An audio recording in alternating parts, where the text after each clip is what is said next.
Masalah ujian bisnis, ujian karir dan sebagainya, setiap manusia pasti akan selalu merasakannya. Gak ada di antara setiap manusia yang tidak merasakan itu.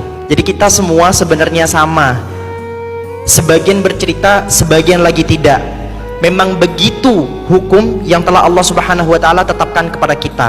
Sekarang pertanyaannya, ketika kita mendapatkan musibah, ketika kita mendapatkan bala, ketika kita menghadapi bencana, apakah bencana itu merupakan hukuman dari Allah?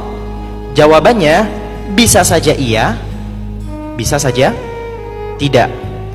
Bisa saja iya, karena memang sebagai bentuk hukuman. Kita mungkin selama ini terlalu banyak mendurhakai Allah, menyalahi perintah-perintahnya, dan itu mari kita jadikan sebagai muhasabah. Kita jadikan itu sebagai bahan introspeksi diri. Jangan-jangan selama ini kehidupan saya yang penuh dengan kesengsaraan ini muncul karena dosa yang saya punya. Tapi ketika menunjuk orang lain, jangan fokus sama dosa yang dia lakukan. Jadi kalau semisal ada orang nanya, "Mas, saya stres." Dosa banyak ini. Jadi POV ini itu beda ya, antara ke diri sendiri dan ke orang lain. Kalau ke diri sendiri, yes, mungkin musibah yang saya rasakan ini karena saya terlalu banyak mendurhakai perintah Allah. Tapi kalau ke orang, kalau ada orang yang cerita ke kamu, jangan maksiat banyak, santai. Nah, kalau bukan musibah, itu apa? Saya kira-kira punya tulisan 2019 dan saya beberapa kali bacakan ini. Kadang Allah menguji hambanya ya dengan berbagai macam ujian untuk menunjukkan bahwa secinta-cintanya manusia terhadap apa yang dicintainya, sesuatu itu akan meninggalkannya. Menguji hambanya dengan dihianati perasaannya. Untuk apa?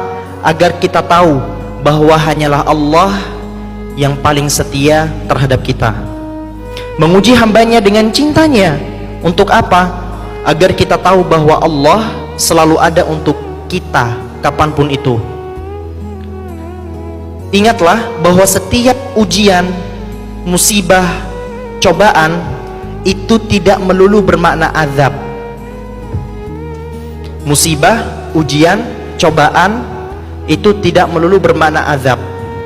Karena terkadang ujian, cobaan, dan azab itu merupakan cara Allah Subhanahu wa ta'ala untuk memperbaiki jalan kita yang bengkok agar lurus. Karena mungkin kalau kita selalu diberikan kenikmatan, kita jadi lupa untuk bersandar kepada Allah yang maha disandarkan, ya kan? Kita selalu diberikan kenikmatan luar biasa. Biasanya orang itu kalau diberikan banyak kenikmatan, dia akan lupa terhadap sosok yang telah memberikan dia nikmat. Makanya kita diberikan ujian, dan dengan ujian itu kita jadi banyak meminta kepada Allah, kita jadi banyak mengeluh kepada Allah.